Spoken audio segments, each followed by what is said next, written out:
మా గ్యామ్ మొత్తం మీద అందరినీ చల్లగా చూడాలని ఆ గంగమ్మ తల్లి మళ్ళీ ఎప్పుడూ రాకూడదు అనేసానని, మా బిడ్డ పాపలని అందరినీ చల్లగా చూసి మమ్మల్ని దీవించాలని, ఆ తల్లికి చల్లదానంగా మేము ఉండమని చేస్తున్నాం. ఇవన్నీ అంటే పాలు పువ్వులు అన్ని ఆ తల్లికి వేసుకుంటున్నాం. ఆ తల్లి మాకు అలాగే చెప్పింది వేసుకోమని, అందుకే అలాగే వేసుకుంటున్నాం మేము.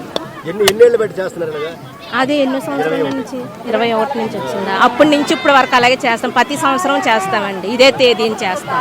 మాకు మంచి జరగాలనే, మా గ్యామ్ మొత్తం చల్లగా చూడాలని, మళ్ళీ అలాంటివి ఏవి రాకంటాను. అది సునామీ వచ్చింది కదండి, చాలా ఘోరం జరిగింది కదా. ప్రమాదం అయితే మనుషులకైతే హాని ఏం కలగలేదు, కాకపోతే మొత్తం అంతా ఆందోళనగా అన్నీ పడిపోయాయి కదా, చెట్లు అల్లు ఇల్లులు అన్నీ పడిపోయాయి కదండి. దానికోసమని మా గ్రామంలో తల్లులు మా పైన పడి మనుషుల పైన పడి ఇలా చేసుకోమని చెప్పింది ఆ తల్లి. ఆ తల్లి శాంతంగా ఉండాలని ఇలా చేసుకుంటున్నాం అనమాట ప్రతి సంవత్సరం. తల్లి గురించి చేస్తున్నాం, గంగమ్మ తల్లి గురించి. మమ్మల్ని తల్లి కాపాడింది. సంవత్సరం ఆ తల్లికి మేము ఆనందంగా చేస్తున్నాం. మాకు వెళ్ళిన కాస్త తల్లిలో ఆనందంగా ఉంచుతున్నారు మమ్మల్ని. ఆ తల్లికి ఆనందంగా మేము చేస్తున్నాం.